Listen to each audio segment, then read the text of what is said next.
Assalamualaikum warahmatullahi wabarakatuh. Perkenalkan, nama saya Rica Prastio, NIM 2019109010046. Di sini saya akan mempresentasikan hasil PPT saya tentang motor sinkron, motor induksi, dan motor DC shunt.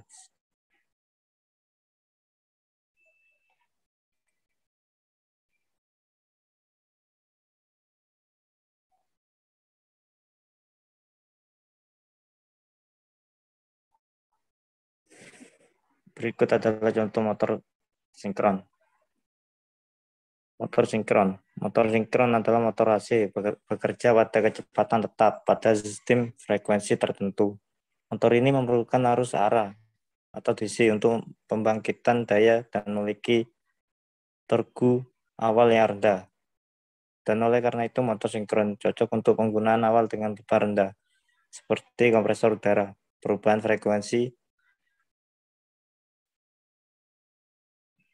yang rendah. Dan oleh karena itu motor sinkron cocok untuk penggunaan awal beban yang rendah, seperti kompresor udara, perubahan frekuensi, dan generator motor.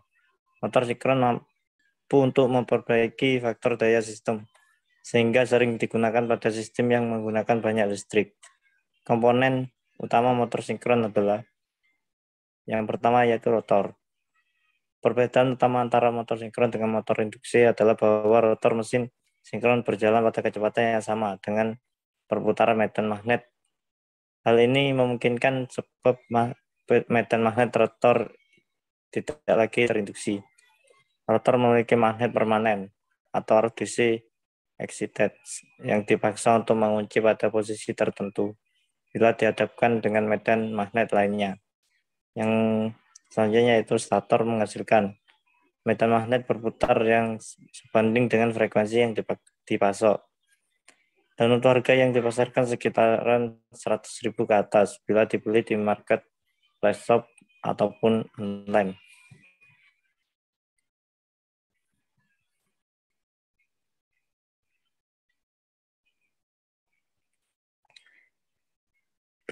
Berikut adalah prinsip kerja motor sinkron. Prinsip kerja motor sinkron pada motor Prinsip kerja motor AC sinkron pada motor sinkron. Suplai listrik bolak-balik atau AC membangkitkan flaksi medan putar stator, dan suplai listrik searah membangkitkan medan rotor. Rotor berputar karena terjadi interaksi tarik-menarik antara medan putar stator dan medan rotor. Namun dikarenakan tidak adanya torque start pada rotor, maka motor sinkron membutuhkan primer mover yang memutar rotor sehingga kecepatan sinkron agar terjadi kopling antara medan putar stator dan medan rotor. Sebuah motor sinkron dapat dinyalakan oleh sebuah motor DC pada satu sumbu. Ketika motor mencapai kecepatan sinkron, arus AC diberikan kepada bulitan stator. Motor DC saat ini berfungsi sebagai generator DC dan memberikan eksitasi medan DC kepada rotor. Beban sekarang boleh diberikan kepada motor sinkron. Motor sinkron seringkali dinyalakan dengan menggunakan bulitan sangkar tupai dipasang di hadapan kutub rotor. Motor kemudian dinyalakan seperti halnya motor induksi hingga mencapai minus 95% kecepatan sinkron. Saat mana arus arah diberikan dan motor mencapai sinkronisasi. Torque yang diperlukan untuk menarik motor hingga mencapai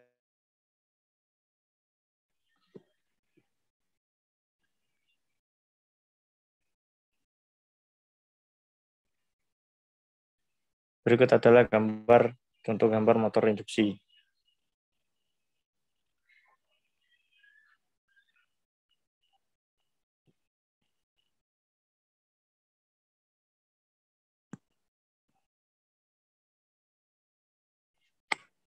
Motor induksi. Motor induksi merupakan salah satu mesin asinkronus karena mesin ini beroperasi pada kecepatan di bawah kecepatan sinkron. Motor induksi selalu berputar di bawah kecepatan sinkron karena medan magnet yang membangkitkan pada stator akan menghasilkan flux pada rotor sehingga rotor tersebut dapat berputar.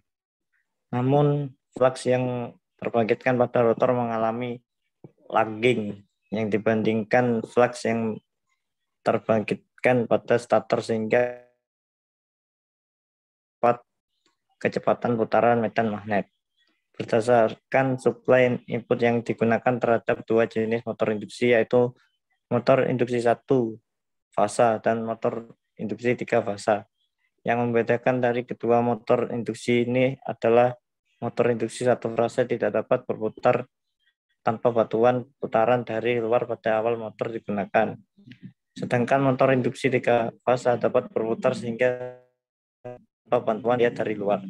Dan untuk harga yang dipasarkan motor induksi sekitar 1 juta ke atas, dapat dibeli di marketplace ataupun di online shop.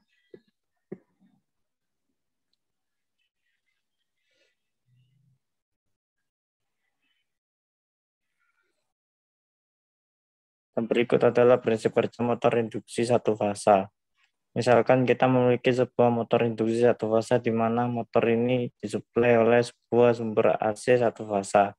Ketika sumber AC diberikan pada stator winding dari motor, maka harus dapat mengalir pada stator winding. Flux yang dihasilkan oleh sumber AC pada stator winding tersebut sebagai flux utama. Karena munculnya flux utama ini, maka flux medan magnet dapat dihasilkan oleh stator. Misalkan dari rotor dari motor tersebut sudah diputar sedikit karena rotor berputar maka dapat dikatakan bahwa konduktor pada rotor akan bergerak melewati stator winding. Karena konduktor pada rotor bergerak relatif terhadap flux pada stator winding akibat muncul tegangan GGL atau gaya gerak listrik pada konduktor rotor sesuai dengan hukum Faraday. Karena motor terhubung dengan beban, maka harus dapat mengalir pada kumparan rotor akibat adanya tegangan GGL pada rotor.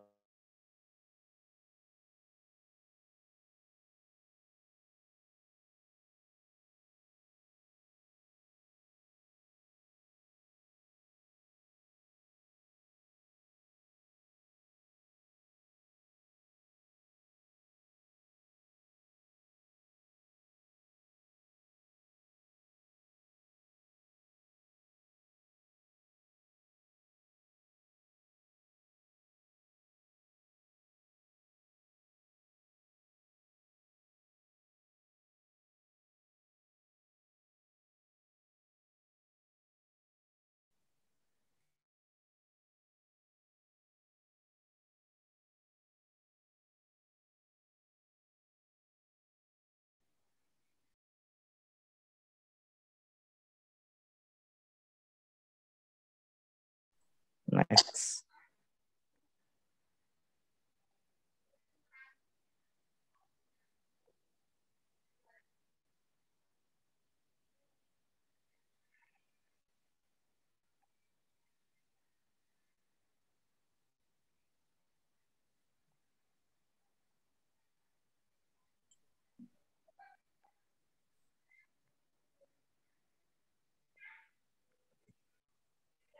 Hal ini tekan Itu awal.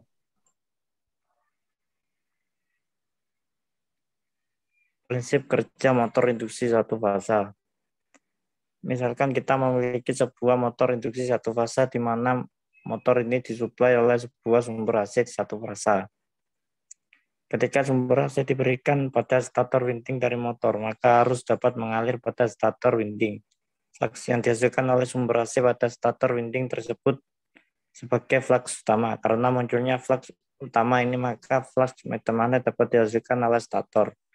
Misalkan lagi rotor dari motor tersebut sudah diputar sedikit. Karena rotor berputar maka dapat dikatakan bahwa konduktor pada rotor akan bergerak melewati stator winding. Karena konduktor pada rotor bergerak relatif terhadap flux pada stator winding. Akibatnya muncul tegangan GGL pada konduktor rotor sesuai hukum Faraday. Karena motor terhubung dengan beban, maka harus dapat mengalir pada kumparan rotor akibat adanya tegangan GGL pada rotor dan terhubung rotor dengan beban. Arus yang mengalir pada rotor ini disebut arus rotor. Arus rotor ini juga menghasilkan flux yang dinamakan flux rotor. Interaksi antara kedua flux inilah yang menyebabkan rotor di dalam motor dapat berputar sendiri. Pada kondisi awal, diasumsikan rotor sudah diberikan gaya luar untuk menggerakkan konduktor pada rotor. Karena jika tidak, maka rotor akan diam terhadap flux pada gumpalan stator sehingga tidak terjadi tegangan GL pada gumpalan rotor sesuai dengan hukum Faraday.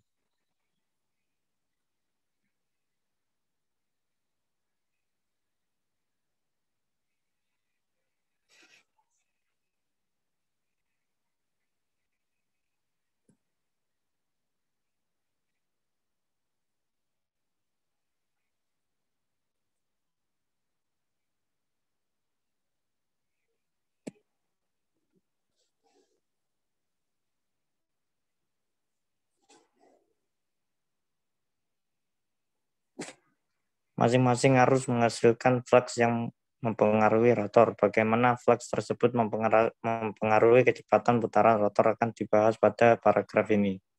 Arus stator akan menghasilkan flux utama, sedangkan arus pada rotor menghasilkan flux pada rotor. Masing-masing flux ini akan mempengaruhi arah putaran rotor. Hanya saja arah keduanya berlawanan. Sesuai hukum Lorentz, apabila kita memiliki sebuah kabel yang dialiri arus dan terdapat flux medan magnet di sekitar kabel tersebut, maka akan terjadi gaya pada kabel tersebut. Karena besarnya flux pada stator dan rotor relatif sama, maka gaya yang dihasilkan juga sama. Namun karena arah gaya yang berbeda, mengakibatkan rotor tidak berputar. Akibat kedua gaya yang saling menghilangkan. Hal ini juga yang mengakibatkan motor induksi perlu diputar sedikit agar salah satu gaya yang dihasilkan oleh flux lebih besar daripada yang lainnya sehingga rotor dapat berputar.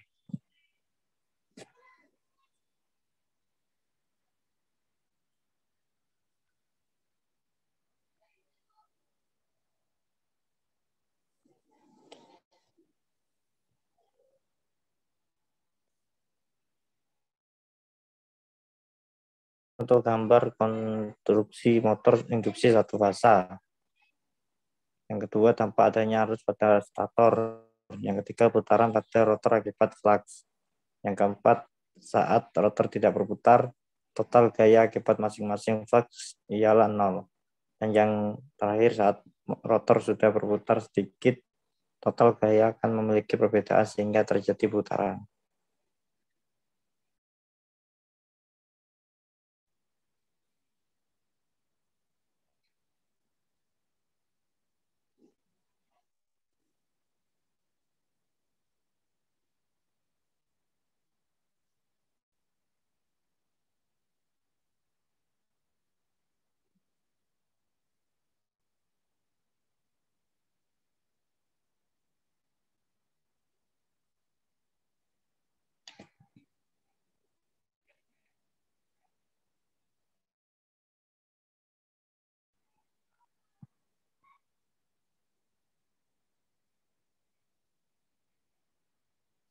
Next.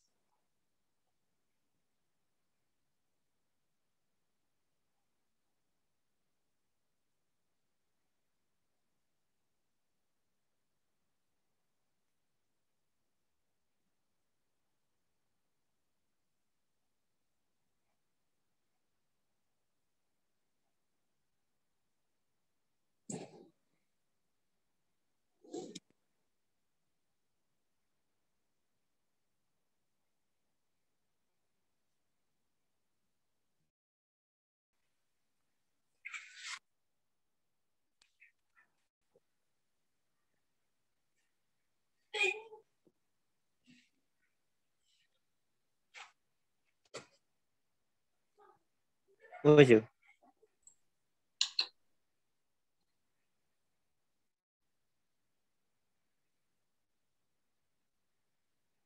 Yuk. Ayo.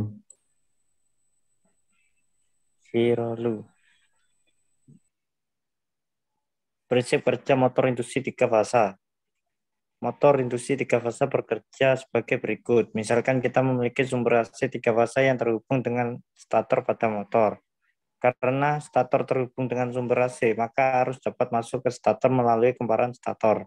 Sekarang kita hanya melihat satu kumparan stator saja, sesuai hukum Faraday, bahwa apabila terdapat arus yang mengalir pada suatu kabel, maka arus dapat menghasilkan flux magnet pada kabel tersebut, di mana arahnya mengikuti kaidah tangan kanan. Sehingga fasa dalam kumparan stator akan mengalami hal yang sama, karena setiap fasa dialiri arus.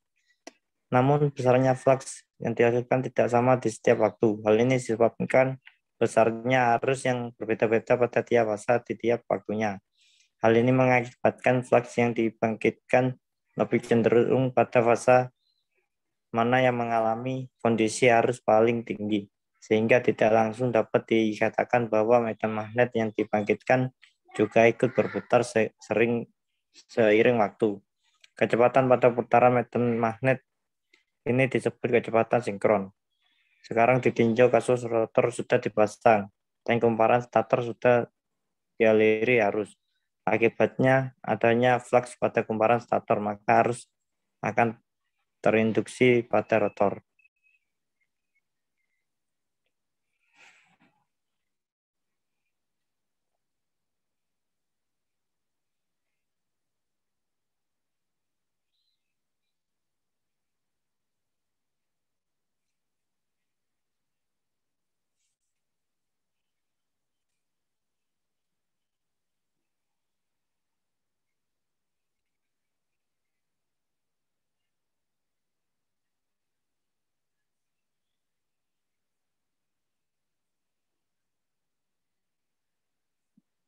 Next.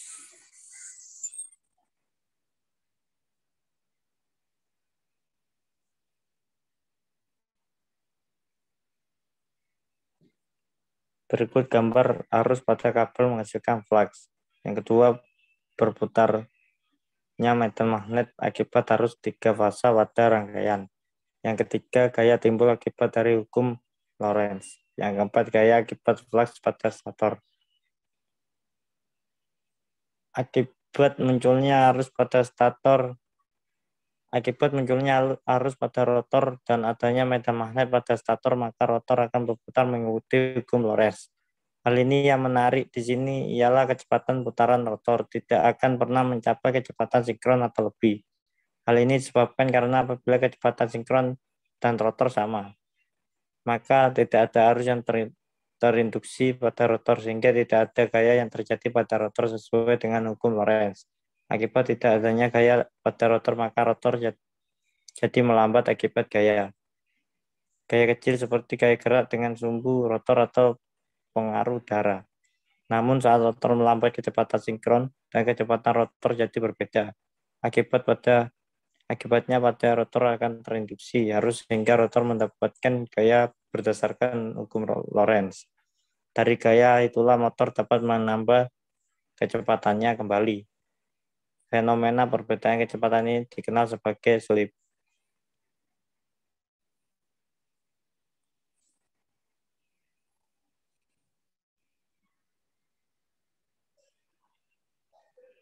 Berikut yaitu motor DC shunt.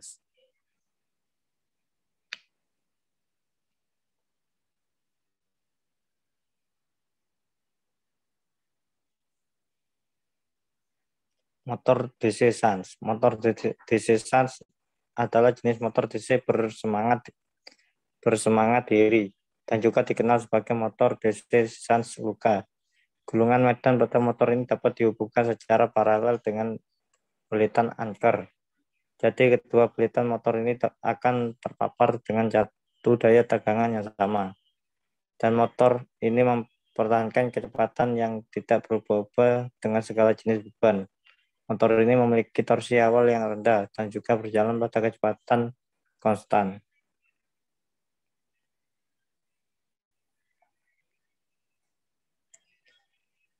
Berikut yaitu prinsip kerja motor DC shunt. Konstruksi motor DC shunt sama dengan semua jenis motor DC. Motor ini dapat dibangun dengan bagian-bagian dasar seperti pelitan medan stator. komutator, dan armatur atau rotor. Prinsip kerja motor DC adalah setiap kali motor DC dihidupkan, maka DC mengalir ke seluruh stator dan juga rotor. Aliran arus ini akan menghasilkan dua bidang, yaitu tiang serta angker. Di celah udara antara armatur dan sepatu lapangan ada dua medan magnet, dan mereka akan saling merespon untuk memutar armatur. Komutator membalik arah aliran arus jangkar pada celah biasa. Jadi medan armatur dihalau dengan field pole untuk semua waktu. Itu terus memutar armatur dalam arah yang sama.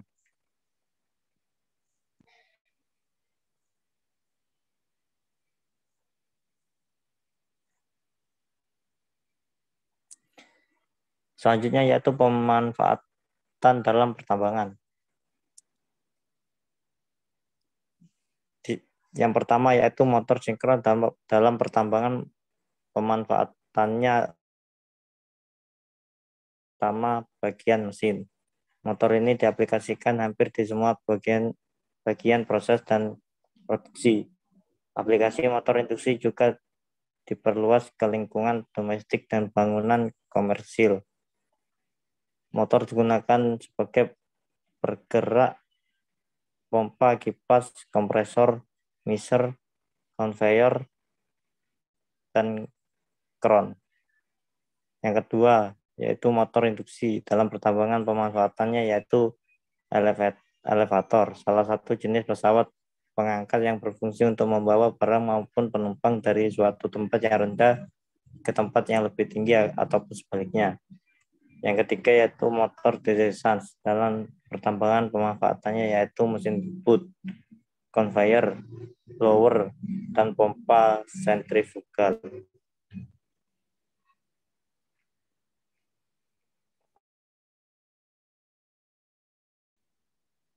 Sekian presentasi dari saya. Lebihnya terima kasih. Wassalamualaikum warahmatullahi wabarakatuh. Setuju.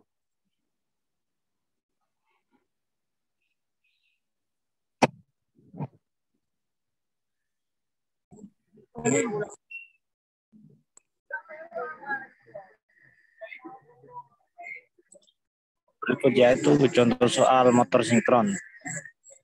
Motor sinkron terhubung bintang 3,3 kV 50 Hz memiliki impedansi sinkron sebesar 0,8 plus J55 ohm.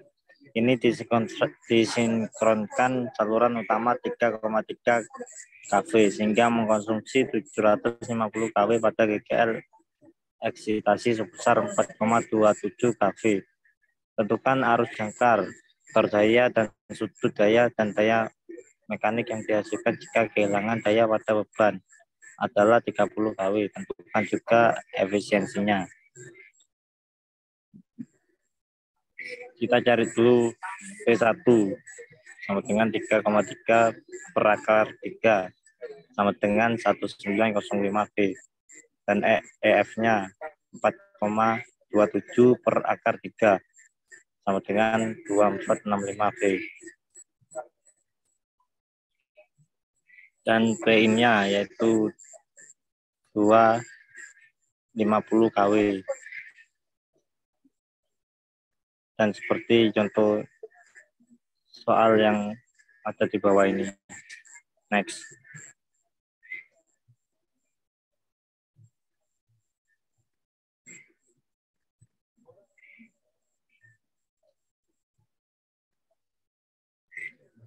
Next.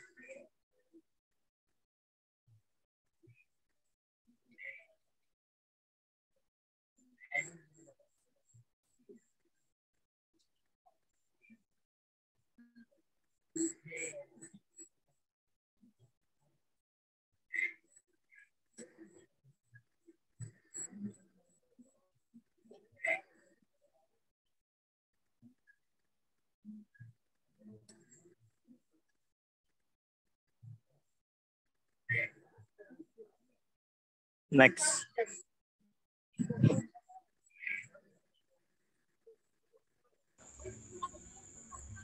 Dan contoh soal untuk motor DC Sans, sebuah motor DC Sans 50 kW, 250 V, 1200 rpm ketika diuji tanpa beban pada tegangan 250 V menarik arus jangkar sebesar 13,2 A, sedangkan kecepatannya adalah 1215 rpm. Setelah melakukan tes lain, ditemukan bahwa RA sama dengan 0,06 ohm dan RF sama dengan 50 ohm, sedangkan VB atau jatuh tegangan sikat sama dengan 2V. Hitung efisiensi motor pada beban poros 50 kW pada tegangan optimalnya dengan kecepatan 1195 rpm dengan menganggap kehilangan beban ada 1% dari output. Hitung beban agar motor memiliki efisiensi maksimum.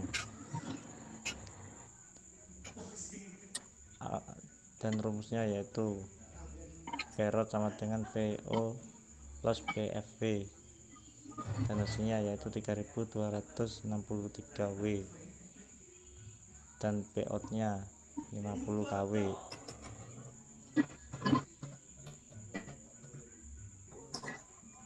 Dan IA nya sama dengan 29,6 ampere dan PI nya sama dengan 58650 W dan efisiensinya yaitu 85,25%. Dan hasil akhir efisiensi maksimumnya yaitu 86,36%. Yang kedua yaitu motor induksi 400V 6 kutub 3 fase 50 Hz terhubung bintang membutuhkan arus 7,5 ampere dengan input daya 700W dengan rotor terkunci dan 150V diterapkan ke stator. Arus input adalah 35 ampere dan input daya adalah 4000W. Presentasi atau fase stator menjadi 0,55W.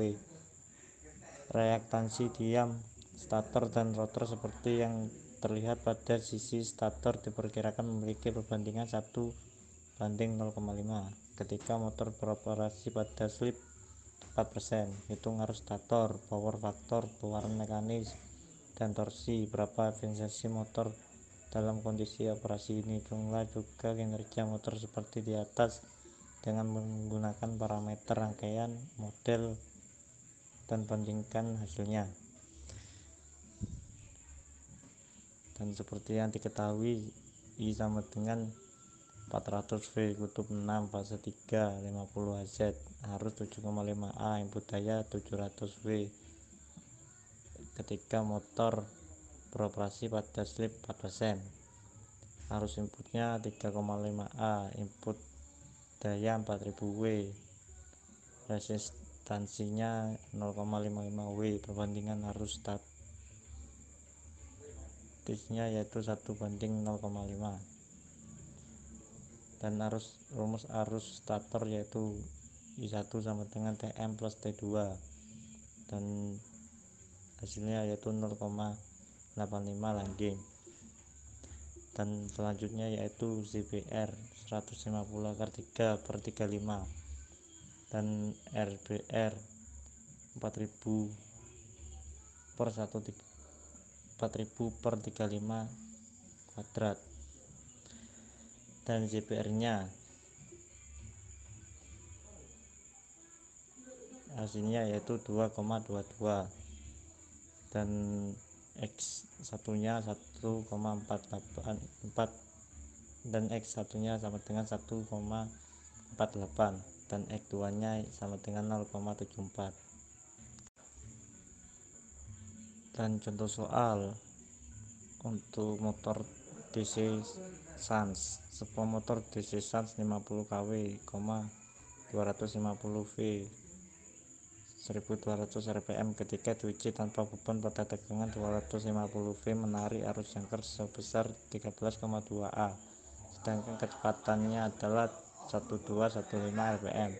Setelah melakukan tes lain, ditemukan bahwa RA sama dengan 0,06 ohm dan RF sama dengan 50 ohm, sedangkan VB atau jatuh tegangan sikat sama dengan 2V. Hitung efisiensi motor pada beban poros 50 kW pada tegangan optimalnya dengan kecepatan 1195 rpm dengan menganggap kehilangan beban ada 1% dari output.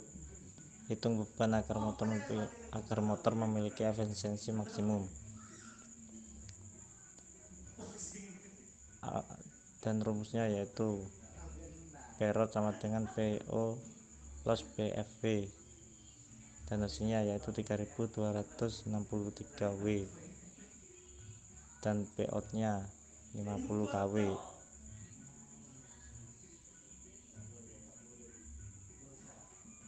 Dan IA nya sama dengan 29,6 ampere dan PI nya sama dengan 58650 W dan efisiensinya yaitu 85,25%. Dan hasil akhir efisiensi maksimumnya yaitu 86,36%. Yang kedua yaitu motor induksi 400V 6 kutub 3 fase 50 Hz terhubung bintang membutuhkan arus 7,5 ampere dengan input daya 700W dengan rotor terkunci dan 150V diterapkan ke stator. Arus input adalah 35 ampere dan input daya adalah 4000W. Resistasi atau fase stator menjadi 0,55W. Reaktansi diam stator dan rotor seperti yang terlihat pada sisi stator diperkirakan memiliki perbandingan 1:0,5 ketika motor beroperasi pada slip 4%. Hitung arus stator, power factor, pewarna mekanis, dan torsi. Berapa efisiensi motor dalam kondisi operasi ini? Hitunglah juga kinerja motor seperti di atas dengan menggunakan parameter rangkaian model dan bandingkan hasilnya. Dan seperti yang diketahui, I sama dengan 400V kutub 6 fase 3 50 Hz arus 7,5A input daya 700W ketika motor beroperasi pada slip 4%. Arus inputnya 3,5A input daya 4000W, resistansinya 0,55W, perbandingan arus statisnya yaitu 1:0,5. Dan rumus arus stator yaitu I1 sama dengan Tm plus T2 dan hasilnya yaitu 0,85 langgeng. Dan selanjutnya yaitu ZBR 150/3/35 dan RBR 4000/35 kuadrat. Dan ZBR nya